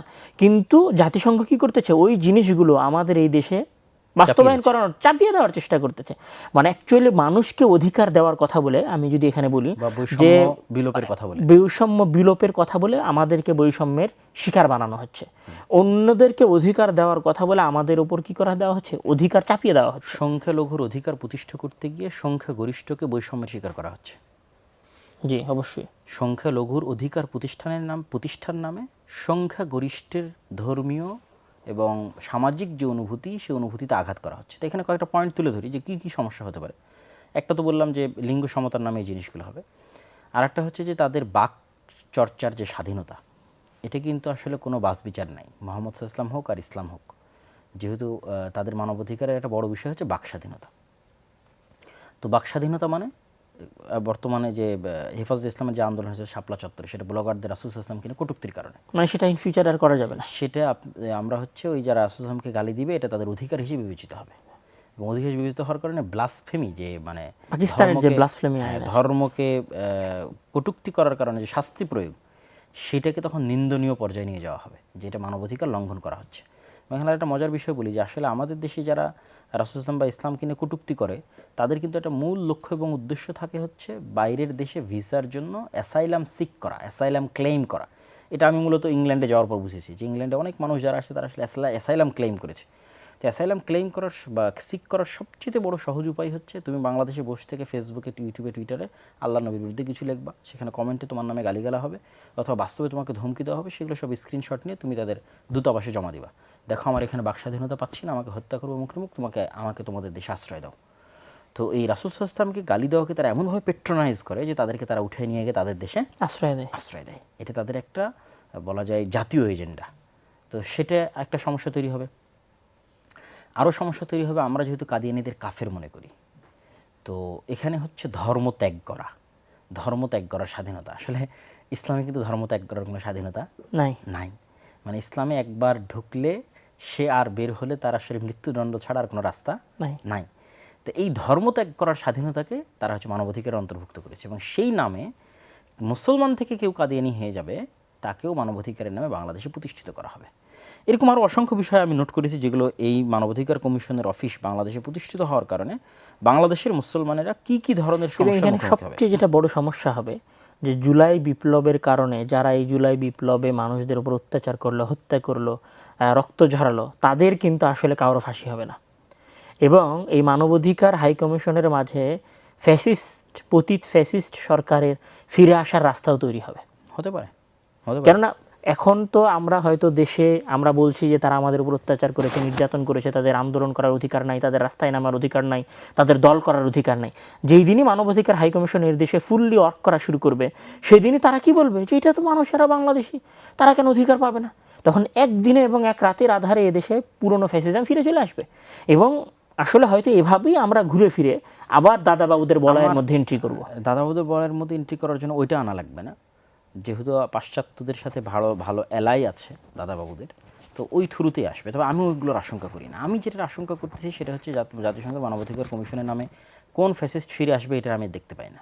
আমি চোখে দেখতে পাচ্ছি বাংলাদেশে ঠিক 2001, 2, 3, 4, 5 যেরকম সন্ত্রাসী এবং জঙ্গিবাদী একটা কার্ডের নামে আলেম ওলামাদেরকে জেলের মধ্যে অন্তর্ভুক্ত করার যে একটা প্রক্রিয়া ছিল, বাংলাদেশের সকল আলেম ওলামা এবং মসজিদ মাদ্রাসা এগুলোকে অদূর ভবিষ্যতে যদি পাশ্চাত্যদের বলায় যায়, তাহলে যে তাদের যে আদর্শ আছে, আদর্শগত কারণে তাদেরকে জঙ্গি এবং সন্ত্রাসীর তকমা দিয়ে তাদের উপর জেল এবং জুলুম শুরু। এটা তো আসলে আমাদের চিন্তাগত বিষয়। মানে আমরা যখন এই কথাগুলো বলবো তখন অন্যরা মনে করবে এটা তো আপনার জাস্ট থট, কিন্তু আমি থটটা একটু ভেঙে দেওয়ার জন্য বলি যে ভেনেজুয়েলায় কিন্তু একসময় মানবাধিকার হাই কমিশন ছিল, কিন্তু ভেনেজুয়েলা মানবাধিকার হাই কমিশনকে তাদের দেশ থেকে তাড়িয়ে দিয়ে যায় এই কথা বলে যে এটা তাদের কলোনিয়াল প্রতিষ্ঠা করছিল তাদের দেশে। এবং নেপালে একসময় হাই কমিশনের অফিস ছিল, কিন্তু নেপাল সরকার পরবর্তীতে তাদের সাথে এই চুক্তি রিনিউ করে নাই, তাদের অফিস বন্ধ করে দিয়েছে, কেননা তাদের পক্ষ থেকে তাদের দেশের মানচিত্র এবং সার্বভৌমত্বের জন্য এটা তারা রিস্কি মনে করছিল। এবং সবচেয়ে মজার বিষয় হচ্ছে দক্ষিণ এশিয়ার কোনো দেশেই হিউম্যান রাইটসের মানে মানবাধিকার ও CHOR সম্ভবত যেটাকে বলছে, এদের কোনো অফিস নাই। তাহলে বাংলাদেশ কি আসলে এতই দুর্বল যে বাংলাদেশের অবস্থা কি এতই করুণ যে বাংলাদেশে এই ধরনের মানবাধিকার সংগঠন প্রয়োজন আছে? এখানে আমি আরেকটু বলে নেই, মানে আসলে কথাগুলো যখন আমরা বলছি যে মুসলমানদের সাথে এরকম হবে, আমি আরেকটু বলি যে তারা আসলে আমাদের জন্য যারা আশা করতেছে যে মানবাধিকার হাই কমিশন যদি, জাতিসংঘের মানবাধিকার হাই কমিশন যদি এদেশে আসে তাহলে আমাদের জন্য কিছু পরিবর্তন হবে, আমি বলি যে আসলে কিছুই হবে না, কচু হবে না। পাশে রোহিঙ্গারা, হাজার হাজার রোহিঙ্গা মারা গেছে, কি হয়েছে? এর আগে ইরাক যুদ্ধ বন্ধ করার চেষ্টা করেছিল জাতিসংঘ, কি হয়েছে? এখন গাজায় 50 থেকে 60,000 মানুষ মারা গেছে, ত্রাণ পর্যন্ত ঢুকতে দেওয়াতে পারে না জাতিসংঘ। সেই জাতিসংঘ আসলে বাংলাদেশে কি করবে? আপাত দৃষ্টিতে যদি সত্যি কথা বলি তাহলে জাতিসংঘ এদেশের একজন মানুষের রক্ত প্রবাহিত করাও বন্ধ করতে পারবে না। শুধু এতটুকু পারতে পারে, তাহলে কি পারবে? LGBTQ এর অধিকার দিবে, এতটুকু পারবে, আলেম ওলামাদেরকে জেলে দিবে। আরেকটা করতে পারবে, এটা বলতে ভুলে গেছিলাম, সেটা হচ্ছে আমাদের পার্বত্য চট্টগ্রামে যারা আছে তারা কিন্তু সংখ্যালঘু, তো তাদের অধিকারের নামেও, এবং যদি ভারতকে ভাগ করে নাগাল্যান্ড বা মিজোরাম ওই অঞ্চলে যদি একটা খ্রিস্টান রাষ্ট্র প্রতিষ্ঠা করা, যেহেতু ওগুলোতে 80-90% জনগণ খ্রিস্টান ধর্মের অনুসারী, যেমন কুকি এবং মাইতেইদের মধ্যে যে গণ্ডগোল চলতেছে মণিপুরে, কুকিরা বেশিরভাগই খ্রিস্টান এবং মাইতেইরা বেশিরভাগই হিন্দু, তো হিন্দু এবং খ্রিস্টানদের মধ্যে একটা গণ্ডগোল চলতেছে। তো ওই অঞ্চলে যদি খ্রিস্টান রাজ্য প্রতিষ্ঠা করার একটা সফল প্রচেষ্টা হয়, তখন আসলে সংখ্যালঘুদের অধিকারের নামে আমাদের পার্বত্য চট্টগ্রামকেও এখানে তোমার এই কথার সাথে আমি একটা কথা মানে একটু যুক্ত করি। যখনই দক্ষিণ এশিয়ার একটা খ্রিস্টান রাজ্য প্রতিষ্ঠা করার কথা আসে, তখনই অনেকেই মনে করে যে এটা মনে হয় জাস্ট একটা কাল্পনিক বিষয়। কিন্তু আমরা যদি বিগত 50 বছরের মিজোরাম, মণিপুর, নাগাল্যান্ড, মেঘালয়ের ক্রমবর্ধমান খ্রিস্টানদের সংখ্যা হিসাব করি, তাহলে এখানে সকলের সংখ্যা যেখানে অল্প কিছু ছিল, সেটা মাত্র 40 থেকে 50 বছরের ব্যবধানে এটা দাঁড়িয়েছে কোথায় 80, 90, 87, 93% খ্রিস্টানদের সংখ্যা এই অঞ্চলগুলোতে। এটা হচ্ছে প্রথম কথা। একই অবস্থা পার্বত্য চট্টগ্রাম, একই অবস্থা পার্বত্য চট্টগ্রামে 10%, মানে যা সাধারণ জনগণের তুলনায় খ্রিস্টানদের সংখ্যা হচ্ছে 10% এখন, এবং এটা ক্রমবর্ধমান, দিন দিন বাড়তেছে। এবং এর বিপরীতে মায়ানমারের দুইটা অঞ্চল, একটা হচ্ছে চীনা অঞ্চল আর একটা নাম আমি ভুলে গেছি, এই দুই অঞ্চলেও খ্রিস্টানদের সংখ্যা হচ্ছে 80-90%-এর ওপরে। আচ্ছা, অনেকেই মনে করতে পারে যে এই সংখ্যা দিয়েই কি খ্রিস্টান রাজ্য পসিবল? এখানে আমি বলি যে নাগাল্যান্ড 1947-এর পরে ভারতের যে অঞ্চল নাগাল্যান্ড, তারা আন্দোলন করেছিল খ্রিস্টান রাজ্য প্রতিষ্ঠা করার জন্য, এবং তাদের আন্দোলন প্রতিষ্ঠা করার উপর ভিত্তি করে তাদের সম্মেলন হয়েছিল। এবং তাদের একটা সংস্থা আছে NBCC, যারা নাগাল্যান্ডে খ্রিস্টান রাজ্য প্রতিষ্ঠা করার পেছনে আন্দোলন করেছিল। তাদের একটা সম্মেলন হয়েছিল 1964 সালে, তারপরে তাদের একটা সম্মেলন হয়েছিল 1970 সালে, এবং যেখানে 1970 সালে NBCC একটা খোলা চিঠি দিয়েছিল, সেই খোলা চিঠিতে ছিল, the Naga people have suffered long under align rule, as a Christian people we deserve A homeland. মানে খ্রিস্টিয়ান হিসেবে আমার একটা হোমল্যান্ড ডিজার্ভ করি। এটার মানে কি? এটার মানে নাগাল্যান্ড সহ আশেপাশের অঞ্চলগুলোকে নিয়ে তারা একটা খ্রিস্টান রাজ্য চায়। তো এটা যদি একটা বড় মাস্টার প্ল্যান, তো এটা যদি 1970-এর কথা হয়ে থাকে, তাহলে আজকে এই চিন্তাটা কোথায় আছে? এখানে আরেকটা কথা বলি, যখন 1971-এ বাংলাদেশ যখন আলাদা হওয়ার মতো পরিবেশ তৈরি হলো, তখন CIA একটা তদন্ত রিপোর্ট প্রকাশ করেছিল। সেই CIA এর তদন্ত রিপোর্টে উঠে এসেছে যে এখানে হিল ট্র্যাক্স বা রুমা, থানচি, পারায়াংছড়ি সম্ভবত জায়গাটার নাম আমাদের চট্টগ্রামের, এই অঞ্চলগুলোকে কেন্দ্র করে এখানে একটা potential Christian in hill tracts এরকম একটা সংগঠনের নামে পাহাড়ি অঞ্চলগুলোকে একটা খ্রিস্টান রাজ্যের হিসেবে দেখানো বা খ্রিস্টান রাজ্য প্রতিষ্ঠা করার একটা চিন্তা চলছে, এরকম একটা সন্দেহ, এরকম একটা রিপোর্ট CIA প্রকাশ করেছিল 1971-এর পরে। এবং বলা যেতে পারে তারপরেই মূলত মেজর জিয়া বাংলাদেশের বিভিন্ন অঞ্চল থেকে বাঙালিদেরকে ওই পার্বত্য অঞ্চলগুলোতে উনি হচ্ছে বসবাসের সুযোগ দিয়েছিলেন, যেন এটা কোনো সময় ভালো সিদ্ধান্ত নিয়েছিল, তার মধ্যে এটা একটা। এখানে ওই CIA এর রিপোর্ট একটা বলা আছে, the reason May become Bangladesh Nagaland, মানে এই অঞ্চলটা চট্টগ্রামের সিআই রিপোর্টে বলা হয়েছে যে বাংলাদেশের এই অঞ্চলটা ভবিষ্যতে হয়তো বাংলাদেশের নাগাল্যান্ড হতে পারে, মানে নাগাল্যান্ডের সাথে যুক্ত হতে নাগাল্যান্ডের সাথে যুক্ত হতে পারে। আমরা যে এই যে খ্রিস্টান রাজ্য হওয়ার যে কথাটা, এই কথাটা তো তখনই মার্কেট মানে এই কথাটা প্রথম কথা যেটা অবাস্তব কথা নয় এবং এটা একটা কাল্পনিক কথা নয়, এটা যখন ছড়িয়েছে আলেম ওলামা যখন এটার কথা বলতেছে এবং বাইরে থেকেও যখন এই কথা আসতেছে তখন অবশ্যই এটার কিছু না কিছু অস্তিত্ব আছে। এবং ইউরোপ এবং পাশ্চাত্যের প্ল্যানই হচ্ছে তারা 150 বছর পরে কি করবে সেটা 150 বছর আগে প্ল্যান করে রাখে, সেটা এটা অস্বাভাবিক কোনো কিছু না, হচ্ছে প্রথম কথা। দ্বিতীয় কথা হচ্ছে যে এইখানে আসলে উপজাতি বা এই ধরনের বাংলাদেশের ওই অঞ্চলগুলোতে থাকা যে সমস্ত আদিজাতি যারা আছে, যারা নিজেদেরকে খ্রিস্টান বলতেছে, আদিবাসী, যদিও আমি তাদেরকে আদিবাসী বলি না, আদিবাসী বাঙালিরা, বাংলাদেশিরা, এদেশের সবাই আদিবাসী, সব বাঙালি আদিবাসী, এখানে এক্সট্রা কোনো আদিবাসী নাই। এটা আবার অনেকে বোঝে না, অনেকে আবার আদিবাসী আর উপজাতি দুটাকে একই মনে করে। আদিবাসী মানে আমরা বাংলাদেশের পরে আসছি, আমরা আদিবাসী মানে কোনো উপজাতি যদি বলে, কোনো পাহাড়ি যদি বলে যে আমি আদিবাসী, মানে সেই দেশের সবচেয়ে পুরনো বাসিন্দা। আর আমি বাংলাদেশি হচ্ছে তারপরে আসছে, মানে তার এলাকাটা আমি দখল করেছি, আমি রোহিঙ্গা, আমি রিফিউজি, আর সে হচ্ছে এই অঞ্চলের পুরনো বাসিন্দা। এই জন্য এটা আমাদের পার্থক্য বোঝা উচিত যে তারা উপজাতি, নট আদিবাসী। আমরা সবাই আদিবাসী বা সবাই বাংলাদেশি, সবাই আদিবাসী, সবাই বাংলাদেশি। তারা উপজাতি হতে পারে পাহাড়ে বসবাস করার কারণে। তো এটা যে অংশের দিকে আমি যাচ্ছিলাম সেটা হচ্ছে যে তাদের যে আলাদা রাষ্ট্রের যে আওয়াজ, তাদের অধিকারের যে আওয়াজ, জমি ক্রয় বিক্রয়ের যে আওয়াজগুলো, এই আওয়াজগুলো বিশ্ব পর্যায়ে পৌঁছাবে কখন? যখন এখানে মানবাধিকার কমিশন আসবে। মানবাধিকার কমিশন না আসলে তো এই আওয়াজ পৌঁছানোর কেউ থাকবে না। এখানে যদি মানুষ নাও বোঝে, আমি আরেকটু বলবো আমাদের যারা অনলাইনে আছেন তাদেরকে বলবো যে আপনারা অবশ্যই পূর্ব তিমুরের ইতিহাস পড়ুন। ইন্দোনেশিয়া থেকে পূর্ব তিমুর কিভাবে আলাদা হলো? শুধু এই যে মানে দাওয়াতি কার্যক্রমের পরে একটা বিশাল সংখ্যক খ্রিস্টান হয়ে যাওয়া, তখন তাদের অধিকার প্রতিষ্ঠা করার চেষ্টা করার নামে কি হয়েছে, একটা আলাদা খ্রিস্টান রাজ্য তৈরি হয়েছে।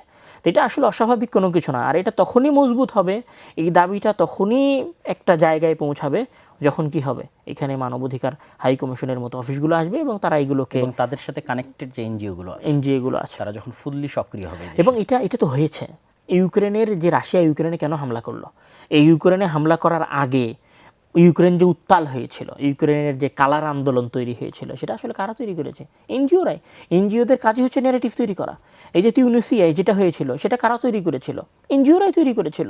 তারপরে লিবিয়ায় যেটা তৈরি হয়েছিল এটা কারা তৈরি করেছিল? এগুলোর সবগুলোর পিছনে এনজিওদের হাত ছিল। এবং এখানে একটা মজার কথা বলি, ইউনাইটেড নেশনের আন্ডারে প্রায় 4 থেকে 5 হাজারেরও বেশি এনজিও আছে। বাংলাদেশে এখন 400-500 এনজিও আছে অলরেডি। এইটা আগামী 1.5-2 বছরের মধ্যে যে 4-5 হাজার হবে না, এখন 4-5 হাজার এনজিওর তো লাখখানেক কর্মী হবে, 1,50,000 কর্মী হবে। এই 1,50,000 কর্মী যদি ঢাকায় আগামীকাল ঢাকার রাজপথে আন্দোলন করে, তাহলে তো পৃথিবীর বাসী মনে করবে, নিউজ চ্যানেলগুলো মনে করবে ওরে সারা বাংলাদেশ মনে হয় আন্দোলন করতেছে। তখন বাংলাদেশ কি হবে? তারা যে জিনিসগুলোর জন্য আন্দোলন করবে বাংলাদেশের দিন শেষে সেটাই প্রতিষ্ঠা হবে। কেন মানবাধিকার হাই কমিশনকে আমার অধিকার দিবে? মানে আমি আব্দুর রহমান জেলে চলে গেছি, বাংলাদেশের আরেকজন আলেম বিনা অপরাধে জঙ্গি বলে জেলে চলে গেছে, তার অধিকার হাই কমিশন ফিরিয়ে দিবে? তার অধিকার ফিরিয়ে দেওয়ার জন্য তো হাই কমিশন আসে নাই। তাহলে হাই কমিশন কিসের জন্য আসছে? হাই কমিশন যদি আমাদের মতো আলেম ওলামার অধিকার ফিরিয়ে দিত তাহলে রোহিঙ্গাদেরকে তাদের ঘরে পাঠাতো। যদি আমাদের মতো আলেম ওলামাদের অধিকার ফিরিয়ে দিত তাহলে গাজার নির্যাতন বন্ধ করতো। যদি আমাদের মতো আলেম ওলামাদের অধিকার বন্ধ করতো তাহলে যেই জাতিসংঘ মাত্র 100 ঘন্টার ব্যবধানে কুয়েতের যুদ্ধ বন্ধ করে ইরাককে পরাজিত করতে পারে, সেই জাতিসংঘ পুরো 35টা দেশ নিয়ে ইরাকের উপর হামলা চালায়, সেই জাতিসংঘ এমন কোনো রুলস তৈরি করতে পারে না যে রুলস দিয়ে তারা ইসরায়েলের উপর হামলা চালাতে পারবে? অ্যাকচুয়ালি তারা তো আমাদেরকে বাঁচাতে আসে নাই। এই যে কাশ্মীরে মোর দ্যান 90,000 মানুষ নিহত হয়েছে বিগত 47-এর পর থেকে নিয়ে শুরু করে এখন পর্যন্ত, হাজার হাজার মানুষ গুম হয়েছে, হাজার হাজার প্রায় 10,000-এরও বেশি কিশোরীরা অপহরণ হয়েছে, নির্যাতন হয়েছে, ধর্ষণের শিকার হয়েছে। এই অ্যামনেস্টি ইন্টারন্যাশনালের অফিস 2020 সালে বন্ধ হয়ে গেছে। সেখানে জাতিসংঘ কী করতে পেরেছে? জাতিসংঘ যদি আমাদের অধিকার দেওয়ার জন্য আসতো তাহলে তারা কাশ্মীরে অধিকার দিত, 70 বছরে কাশ্মীরের নাগরিকদেরকে অধিকার দিত, গাজার নাগরিকদেরকে অধিকার দিত, রোহিঙ্গাদেরকে অধিকার দিত। জাতিসংঘ আসলে আমাদের অধিকার দেওয়ার জন্য আসে নাই। এইটা দিনের মতো উজ্জ্বল এবং পরিষ্কার এবং পরিচ্ছন্ন যে জাতিসংঘ এখানে জাস্ট এসেছে এদেশের পাশ্চাত্য সংস্কৃতির যারা ধ্বজাধারী, পতাকাধারী, তাদের অধিকার নিশ্চিত করার জন্য এবং এদেশের আলেম ওলামাদেরকে কোণঠাসা করার জন্য। তোমার কথার সাথে দুটো কথা যুক্ত করি। একটা হচ্ছে যে আলেম ওলামাদেরকে রাজি করলো কিভাবে? আলেম ওলামাদেরকে বিতাড়িত হওয়া শত্রুর ভয় এখনো দেখানো হচ্ছে। যেন বারবারই আলোচনায় যেতে আগ্রহী না, যেটা তুমি বলতেছিলা যে শত্রু চলে গেছে সে আসলে আর আসবে না, তার তো ন্যারেটিভ থেকেই গেছে, আর আসে না, আসার সাথে যায় আসে না। কিন্তু আলেম ওলামাদেরকে বারবার ভয় দেখানো হচ্ছে, এই দেখো আসলো, এই দেখো ফেজর আসলো। এই যে এখন যেমন ভয় দেখানো হচ্ছে যে 5ই আগস্টে দেশ দখল হয়ে যাবে। দুটো পয়েন্ট বলি তো, একটা হচ্ছে ভয় দেখাচ্ছে, ভয় দেখে আলেমান আমাদের রাজি করাচ্ছে যে ঠিক আছে, না হলে তোমরা এটার সাথে যুক্ত না হলে তোমাদের রাস্তা নাই। 2 নম্বর তোমার কথা হচ্ছে, তুমি যতগুলো দেশের নাম বললে যে দেশগুলোতে আন্দোলন হলো এবং তারা সাপোর্ট দিয়েছে, প্রত্যেকটা দেশে আন্দোলন হওয়ার সুযোগ পেয়েছে বা মানুষ আন্দোলন করেছে, কিন্তু মূল ফ্যাক্টর কিন্তু গণতন্ত্র। এটা ওই দেশগুলোতে হয় প্রতিষ্ঠিত ছিল না, প্রতিষ্ঠা করার জন্য আন্দোলন হয়েছে, অথবা ছিল সেই সুযোগে তারা আন্দোলন ঢুকাতে পেরেছে। এই জন্য গণতন্ত্র যতদিন থাকে ততদিন তার সুযোগে এটা ঢুকানো যায়। আমি এটার সাথে একটু গণতন্ত্রকে রিলেট করলাম। আর সর্বশেষ যেটা, সেটা হচ্ছে যে গণতন্ত্রকে তুমি রিলেট করলা, তো আমি একটু আসলে গণতন্ত্রের উপর বিস্তর আলোচনা হতে হবে। অনেকেই বলে যে পড়াশোনা না করে গণতন্ত্র নিয়ে কথা বলে, যারা এই কথা বলে আমি তাদেরকে আরেকটু পড়াশোনা করার জন্য বলবো। আমরা যদি এখন ইউটিউবে তুমি যদি গুগলে সার্চ দাও না গণতন্ত্র নিয়ে, তাহলে দেখবো যে গণতন্ত্র আজ থেকে 1000 বছর আগে থেকে চলে আসা গ্রিক সভ্যতার অন্তর্ভুক্ত। ওকে, যেই দিন গ্রিক সভ্যতায় গণতন্ত্র শুরু হয়েছিল সেই দিন অ্যারিস্টটল এবং প্লেটো এই গণতন্ত্রের বিরুদ্ধে লিখে গেছে। মানে যেই দিন গণতন্ত্রের আবির্ভাব হয়েছিল সেই দিন প্লেটোর যে বই পাবলিক রিপাবলিক, সম্ভবত তার বইয়ের নাম, তার আরও যে কয়েকটা বই আছে, তার 3টা বই, যেখানে সে তার গুরুর কথাগুলো নকল করেছে, সেই 3টা বইয়ের প্রত্যেকটা বইয়ে গণতন্ত্রের বিরুদ্ধে লেখা আছে। ঠিক আছে, ওইখানে গেল। তারপরে এই দেশে গণতন্ত্র ইংল্যান্ডে আসছে কখন? ইংল্যান্ডে আসছে 1900 শতকের একটু আগে ভাগে, যখন তাদের শাসন ব্যবস্থার পতন ঘটলো। আমেরিকা এসেছে কখন? আজ থেকে 100, 150, 200 বছর আগে। ফ্রান্সে এসেছে কখন? যখন ফরাসি বিপ্লব হয়েছে তখন। ইউরোপে আসছে কখন? ইউরোপে আসছে আমেরিকার 200 থেকে 150 বছরের ব্যবধানে। তাহলে 200 থেকে 150 বছর আগে এই অঞ্চলগুলোতে কোনো মানুষ বসবাস করতো না। এই অঞ্চলগুলোতে 1000 বছরের কোনো সভ্যতা ছিল না। অন্ধকার। এখন পর্যন্ত তো তোমরা পিরামিডের রহস্যের উন্মোচন করতে পারো না। কে অন্ধকার যুগে আছে? এখানে একটা মজার পয়েন্ট তোমাকে বলে রাখি, যে অন্ধকার যুগে তারা ছিল। মুসলমানেরা বিভ্রান্ত হয়, তারা ইতিহাস জানে না। মুসলমানেরা কিন্তু অন্ধকার যুগে ছিল না। এখানে তোমাদের ইউরোপ অন্ধকার যুগে ছিল, ফলত তাদের ওই ন্যারেটিভটা তাদের জন্য ঠিক আছে, ওগুলো দরকার তাদের জন্য, আমাদের জন্য ঠিক নাই। কিন্তু আমরা কিন্তু বুঝি না, আমাদের সামাজিক বিজ্ঞান বইগুলোতে দেওয়া আছে যে অন্ধকার যুগ, মধ্যযুগ। এটা হচ্ছে বলা হয় ইউরোপীয় অন্ধকার যুগ। এটা আসলে আমাদের মুসলিম বিশ্বের অন্ধকার যুগ নয়, আলোকিত ছিল। এবং যখন ইউরোপে যখন খ্রিস্টান পাদ্রীরা বিজ্ঞানী হওয়ার কারণে জুলুম করতো, হাজার হাজার মানুষকে হত্যা করতো, তখন আমাদের স্পেন, আমাদের আন্দালুস, আমাদের গ্রানাডা হচ্ছে বিজ্ঞানের নগরী, আমাদের বাগদাদ হচ্ছে আলোকিত শহর। আর যখন ইউরোপে অন্ধকারের মধ্যে আছে, আসলে এই যে ইউরোপে যে বিপ্লবের কথা বলা হচ্ছে, এই বিপ্লবের পরেই তো নাগরিক অধিকার, স্বাধীনতা, কথা বলার অধিকার, তারপরে গণতন্ত্র, এগুলোতে তারপরে আসছে। কেননা তার আগের যুগে তাদের উপর ব্যাপক জুলুম হয়েছে, ব্যাপক নির্যাতন হয়েছে, ব্যাপক অত্যাচার হয়েছে। আমরা তো সাফার করি নাই। ওকে, তোমরা সাফার করেছো, তোমরা গণতন্ত্র নাও। আমরা আমাদের ইতিহাসে 1450 বছরের ইতিহাসে আমরা কোনো সময় সাফার করি নাই। আমরা এখনো খেলাফা চাই যে আমাদের দেশের জনগণ মাজলুম, এটা আমরা কোনো হয়েছে অল্প সংখ্যক, গুটি কয়েক, 2 জন 4 জন 5 জন 20 জন 1000 জন, তো বেশিরভাগ কল্যাণ ছিল। এবং 1450 বছরের ইতিহাসে আমরা এখন পর্যন্ত খেলাফা চাই। এখন পর্যন্ত পৃথিবীর যতগুলো মুসলিম রাষ্ট্র আছে, সেই মুসলিম রাষ্ট্রগুলোর 94% মুসলিম জনগণ কি চায়? খেলাফা চায়। বাংলাদেশের সকল জনগণ খেলাফা চায়। মানে যারা গণতন্ত্রের জন্য আন্দোলন করতেছে, বাংলাদেশে যে সমস্ত মুসলিম দলগুলো যারা গণতন্ত্রে অংশগ্রহণ করতেছে, তারাও খেলাফত আন্দোলন চায়। তাহলে গণতন্ত্র তোমাদের জন্য, এটা আমাদের জন্য না। সো এটা আমাদের উপর চাপিয়ে দিও না। কিন্তু সমস্যা হচ্ছে যে আমাদের মুসলিমরা তো এই জিনিসটা বোঝে না। যখন অন্ধকার যুগ মনে করে, তারা সবাই মনে করে আমরা অন্ধকার যুগে ছিলাম। আচ্ছা, এখানে আমাদের কথা বাদ দেই। তাদের যে আলেকজান্ডার দ্য গ্রেট ছিল, তাদের আলেকজান্ডার দ্য গ্রেটের যুগটা কি পুরোটাই অন্ধকারাচ্ছন্ন যুগ ছিল? পুরোটাই মানে অন্ধকারের মধ্যে ছিল। হিন্দুদের যে আসক ছিল এই অঞ্চলে, ওই অঞ্চলের জনগণ, ওই সময়ের জনগণ কি খুশি ছিল না? মিশরে যে ফারাওদের, তারপরে হচ্ছে ব্যাবিলন শহরে যে নগর সভ্যতাগুলো গড়ে উঠেছিল, সেই নগর সভ্যতার মানুষেরা সুখী ছিল না। মানে বিগত লক্ষ কোটি বছর যাবত এই সারা পৃথিবী অন্ধকারাচ্ছন্ন ছিল। আর 200 বছর যেদিন থেকে এই পৃথিবীতে গণতন্ত্র প্রতিষ্ঠা হয়েছে, সেদিন থেকে এই পৃথিবী আলোকিত। আর সেদিন থেকে পৃথিবীর সকল মানুষ অধিকার ভোগ করতেছে। আর তার আগে এই পৃথিবীর লক্ষ কোটি মানুষের কোনো অধিকারই ছিল না, সবাই অনধিকার চর্চার মধ্যে ছিল। মানে এটা তো একটা হাস্যকর বিষয়। গণতন্ত্র নিয়ে অবশ্য পূর্ণ একটা সেশন হওয়া উচিত, কেন আমাদের এই সেশন প্রায় শেষের দিকে চলে আসছে। না, আমি জাস্ট এই গণতন্ত্রের কথাটা তুমি তুললা, তাই আমি বললাম। মানে গণতন্ত্রের শিকড়ে যদি হামলা করা হয় তো গণতন্ত্র উখড়ে চলে যাবে। গণতন্ত্রের শিকড়ে যদি হামলা করা হয় তো গণতন্ত্র উপরে চলে যাবে। গণতন্ত্রের শক্ত লজিক্যাল কোনো ভিত্তি নাই। এবং এখন আমেরিকাতে রানিং ডে 30 থেকে 35% মানুষ গণতন্ত্র বিরোধী। এবং 2020 সালের আগে 19 সালে সম্ভবত ওই যে ডোনাল্ড ট্রাম্পের দল যে আন্দোলন করেছিল, সেই আন্দোলনের মধ্যে গণতন্ত্র বিরোধিতাই ছিল। এবং এখনো আমেরিকার 25 থেকে 30% মানুষ গণতন্ত্র বিরোধী। তবে আমি তোমার একটা কথা খুব প্রশংসা করতে চাই বা মানুষকে এখান থেকে শিক্ষা নিতে চাই, যে দেখেন আব্দুর রহমান এতক্ষণ যাবত গণতন্ত্রের বিষয়ে যে চমৎকার আলোচনা করলো, সেটার মধ্যে কিন্তু সে একবারও বলেনি যে গণতন্ত্র শিরক কি গণতন্ত্র হারাম, এটা কিন্তু বলেনি। আপনারা গণতন্ত্রের আলোচনা শুরু করলেই গণতন্ত্র শিরক আর হারাম বলেন, এটা দিয়ে আসলে আপনারা কিছু করতে পারবেন না। এটার কোনো, এটা বলারও দরকার নেই, এটা বলে শুধু সময় নষ্ট।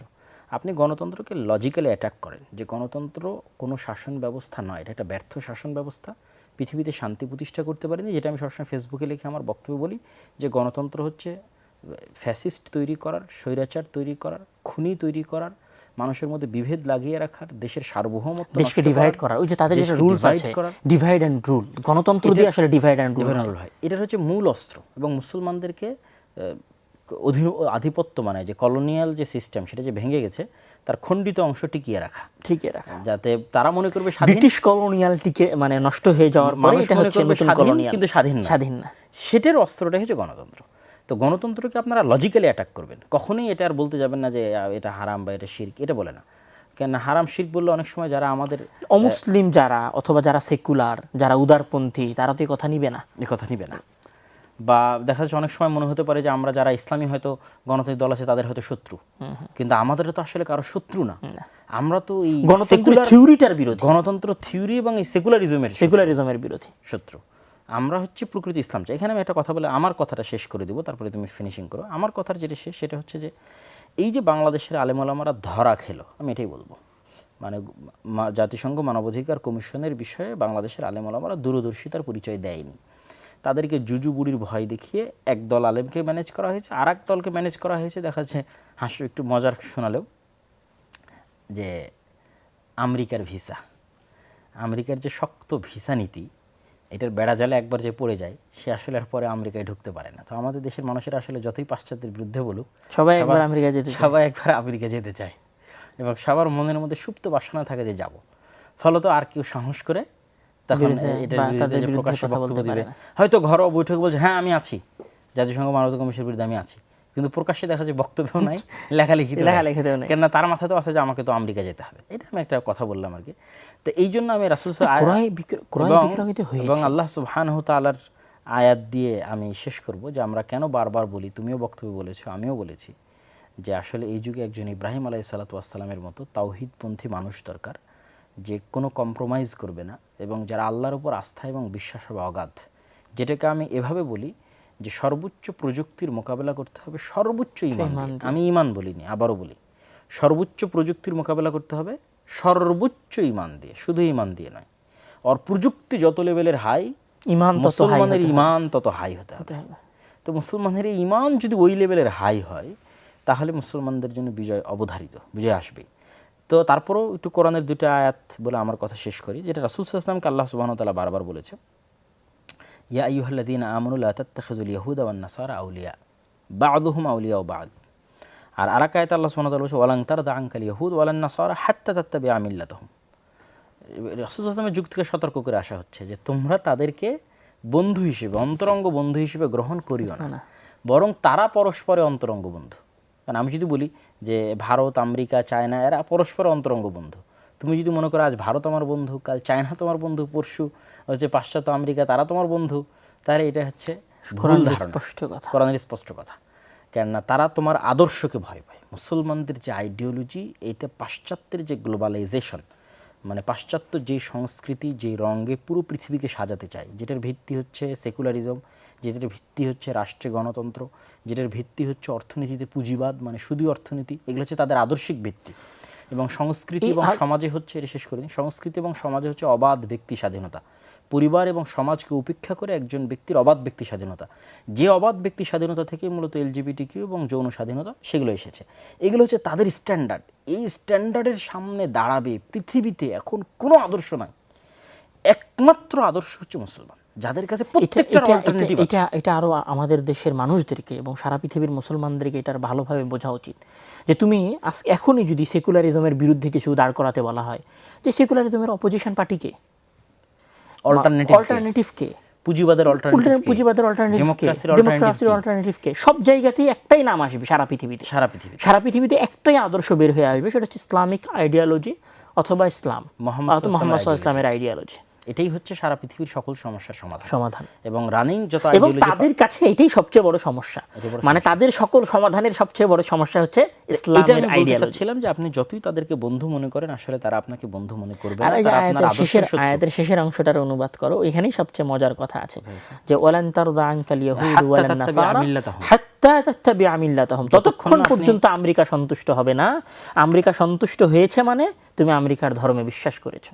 শুনতে খারাপ লাগলো, আর কোরআনের আয়াত অনুযায়ী এটাই সত্য। না, কিন্তু ওই জন্য আমি এই যে ফেসবুকে লিখেছি সেই দিন যে পাশ্চাত্য আধিপত্যবাদের কাছে আত্মসমর্পণের নাম হচ্ছে গণতন্ত্র, আল্লাহর কাছে আত্মসমর্পণের নাম হচ্ছে ইসলাম। আর পাশ্চাত্য আধিপত্যবাদের কাছে রাষ্ট্রীয়ভাবে আত্মসমর্পণের নাম গণতন্ত্র, অর্থনৈতিকভাবে আত্মসমর্পণের নাম সুদ, সাংস্কৃতিকভাবে আত্মসমর্পণের নাম হচ্ছে অবাধ ব্যক্তি স্বাধীনতা, যার ফলশ্রুতিতে কওমে লুত থেকে শুরু করে সকল কৃষ্টি কালচার, অশ্লীলতা, বেহায়াপনা, এগুলো সবই হচ্ছে পাশ্চাত্য আধিপত্যের সামনে আত্মসমর্পণ। এখন মুসলমান সিদ্ধান্ত নিবে সে আসলে আল্লাহ সুবহানাহু ওয়া তাআলার শক্তির উপর বিশ্বাস এবং ভরসা রাখবে, না পাশ্চাত্য শক্তির উপর বিশ্বাস এবং ভরসা রাখবে। এখানে আসলে মানুষ যে লোভে পড়ে এবং লোভে পড়ে প্রবৃত্তির অনুসরণ করে, এটা হচ্ছে ইন্না শাইতানা ইয়াইদুকুমুল ফাকরা ওয়া ইয়ামুরুকুম বিল ফাহশাই ওয়াল মুনকার, মানে শয়তান মানুষকে ভয় দেখায়, ঠিক আছে, এটা না হলে এটা হবে না, এটা না হলে এটা হবে না। ওকে গণতন্ত্রের মধ্যে না ঢুকলে তো আমি কোনোভাবেই ক্ষমতার মধ্যে যেতে পারলাম না। ওকে ক্ষমতার মধ্যে যাইতে তোমাকে কি বলেছে? ক্ষমতার মধ্যে যাওয়া তো তোমার মাকসাদ না।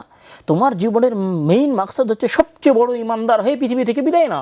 তুমি যদি এই পৃথিবীর সবচেয়ে বড় ইমানদার হয়ে মারা যাও, তাহলে গণতন্ত্র কেন, সারা পৃথিবী তোমার হাতের মুঠায়। কিন্তু কি হয়েছে, যে আল্লাহ তাআলা যেটা বলেছে, আসলে মানুষকে কি দেখে ভয় দেখাবে? মানুষকে এগুলো দেখে, এগুলোই হচ্ছে রাস্তা, এগুলো হচ্ছে চোরা, এটা কি বলা হয়, চোর দরজা। এগুলো দিয়েই আসলে শয়তান আমাদের মধ্যে প্রবেশ করতেছে, এগুলো দিয়েই পাশ্চাত্য সংস্কৃতি আমাদের মধ্যে প্রবেশ করতেছে। তো অ্যাকচুয়ালি আমরা অনেকক্ষণ বলে ফেলেছি কথা, অনেক কিছু বলা যাবে, অনেক কিছুই বলা যেত। আজকে যদি আমরা শেষ করতে চাই, আমরা যদি একটু সামারি টানতে চাই, তাহলে আমরা বলবো যে আমরা আসলে আমরা জুলাই নিয়ে যেটা আশা করেছিলাম যে আমরা এখানে 1947-কে পাবো, কিন্তু আসলে আমরা 1947-কে পাই নাই। দেশ তৈরি হবে, মুসলিম জাতীয়তাবাদের যে আশা করেছিলাম সেটাও আসলে হয় নাই। এবং আমরা যে আমাদের মানচিত্রের মূল ইতিহাসের দিকে ফিরে যাব, সেটাও আসলে হয় নাই। জুলাই দিন শেষে হয়তো আমাদেরকে শুধুমাত্র পাশ্চাত্য বলয়ের দিকেই ধাক্কা দিতে পেরেছে, পার্শ্ববর্তী দাদাবাবুদের দিক থেকে বের করে পাশ্চাত্য বলয়ের দিকে ধাক্কা দিতে পেরেছে। এর চাইতে হয়তো বেশি কিছু হয় নাই। আর এরপরে যদি আসলে জাতিসংঘের মানবাধিকার হাই কমিশন বলি, তাহলে আমি সবাইকে আরেকবার বলবো যে আপনারা যারা জাতিসংঘের মানবাধিকার হাই কমিশনের প্রতি আশাবাদী, যারা তাদের কাছে আকাঙ্ক্ষা করছেন, যারা তাদের কাছে কামনা করতেছেন, তাদের উদ্দেশ্যে আমার একটাই কথা, যে গাজার ইতিহাস আরেকবার পড়ে ফেলুন। ওই যে প্রশ্ন উত্তর এর আগের 12 থেকে গেছিল, আমি একটু পড়ি এটা প্রশ্ন। আচ্ছা আচ্ছা, হ্যাঁ, আপনারা হয়তো অনেকেই অনলাইনে প্রশ্ন করেছেন লাইভ চলা অবস্থায়। আচ্ছা ঠিক আছে। নাসির উদ্দিন ভূঁইয়া ভাই উনি কমেন্ট করেছে, কোনো নেতার সন্তান আন্দোলন করে না, আন্দোলনে মরে না, নেতার সন্তানেরা বিদেশে পড়ালেখা করে, আর দেশের পাতি নেতারা আন্দোলনে মরে। এক অদ্ভুত জাতি। ভুল কথা না, ঠিক কথা। আচ্ছা, তারপরে সচিব আসলে এখানেই তো ধোঁকা দেওয়া হয়েছে। আমি অনেকগুলো কমেন্টস তো পড়ে শেষ করি। সচিব রানা ভাই লিখেছে, আসসালামু আলাইকুম রহমতুল্লাহ, আমি ঠাকুরগাঁও থেকে বলছি, জাতিসংঘ মানবাধিকার কমিশনের ইস্যুতে তাওহীদ জনতা সংগঠন রাস্তায় প্রতিবাদ করছে, কিন্তু আপনাদের পক্ষ থেকে কোনো প্রতিবাদ কর্মসূচি দেখা যাচ্ছে না। না, আসলে আমরা আমাদের প্রতিবাদের একটা বড় অংশ হচ্ছে জনসচেতনতা তৈরি করা। যেখানে আমরা সেটাই তৈরি মানুষ যদি সচেতন না হয়, তাহলে মানুষ আসবে কোথায় থেকে, কীভাবে প্রতিবাদ করবে? এখন পর্যন্ত দেখা যাচ্ছে অনেকেই বাইতুল মোকাররমে গেছে, সেও আসলে ভালোভাবে জানে না যে কেন সে এখানে প্রতিবাদ করার জন্য আসছে। তো আমরা আমাদের জায়গা থেকে সাধ্য অনুযায়ী যেটা আমাদের পক্ষে সম্ভব, সেটা আমরা সর্বোচ্চ করে যাচ্ছি। আর প্রত্যেকের সক্ষমতা অনুযায়ী আল্লাহ জিজ্ঞেস করবে ইনশাল্লাহ। তারপরে জুলাই, আচ্ছা ওটাই পড়ি। জুলাই সনদ মানবাধিকার হাই কমিশন আমাদের করণীয় কী? আগে ছিল শুধু ভারত, আসলে আমরা যেগুলো বলেছি সেগুলোই তারাও কমেন্টে লিখেছে। তারপরে দেখি, আমার মনে হয় আজকে অনেকক্ষণ হয়ে গেছে, আমরা যদি সামারাইজেশনের দিকে যাই সেটাই ভালো হবে। হ্যাঁ, তুমি বলছিলে, তুমি শেষ করো। তা আমরা প্রথম দিকে আমরা জুলাই সনদ টনদ এগুলোর কথা বলছিলাম, তারপরে আমরা এখন চলে এসেছি জাতিসংঘের মানবাধিকার হাই কমিশন। আমরা যদি এখনও আমাদের যদি কোনো মুসলিম নেতা, কোনো মুসলিম দলের নেতা অথবা কোনো মুসলিম ব্যক্তি যদি জাতিসংঘের মানবাধিকার হাই কমিশনের কাছে বিন্দুমাত্র আশা করে থাকে, একচুল পরিমাণ, আল্লাহর কসম করে বলছে, আমি জাতিসংঘের মানবাধিকার হাই কমিশনের অফিস বাংলাদেশে হওয়ার মাধ্যমে একচুল পরিমাণও আশা করি না আমার ক্ষতি ছাড়া, একচুল পরিমাণে ফায়দা দেখি না আমার ক্ষতি ছাড়া এবং নোকসান ছাড়া। যারা এখানে লাভ দেখতেছেন তাদেরকে আমি বলবো গাজার ইতিহাস আবার খুলে, তারা দূরদর্শী নয়, তাদেরকে আমি বলবো যে গাজার ইতিহাস খুলে দেখেন, তাদেরকে বলবো সিরিয়ার পাতা খুলে দেখেন, তাদেরকে বলবো ইরাকের পাতা খুলে দেখেন যে ইরাকে হামলা করার জন্য কিভাবে বারবার জাতিসংঘ তার রেজলিউশন পরিবর্তন করেছে, কিভাবে বারবার রেজলিউশন চেঞ্জ করে ইরাকের উপরে হামলার বৈধতা দেওয়া হয়েছে, ইরাকের উপরে স্যাংশন দেওয়া হয়েছে। এগুলো পড়েন, এগুলো জানেন। এইগুলো যেদিন আপনি জানবেন সেদিন আপনি বুঝবেন যে জাতিসংঘের আসলে রিয়ালিটিটা কী। আপনি কাশ্মীরের অবস্থা জানেন, সেখানে জাতিসংঘের মানবাধিকার হাইকমিশনের কাজ কি, আপনি সেটা দেখেন। এইগুলো আমি সবাইকে, এখানে যে সমস্ত দর্শক শ্রোতা আছেন, যারা কমেন্টস করতেছেন, যারা লাইভে আমাদের সাথে যুক্ত আছেন, পৃথিবীর যেখান থেকে এই বিষয়গুলো দেখতেছেন, তাদেরকে আমি বলবো যে আপনারা পৃথিবীব্যাপী যেখানে যেখানে মুসলমানদের বিরুদ্ধে নির্যাতন হয়েছে, সেখানে সেখানে ইউনাইটেড নেশন কি করতে পেরেছে, আপনারা সেই ইতিহাসগুলো পড়ুন, পুনরাবৃত্তি করুন, যাচাই করুন, অনুসন্ধান করুন।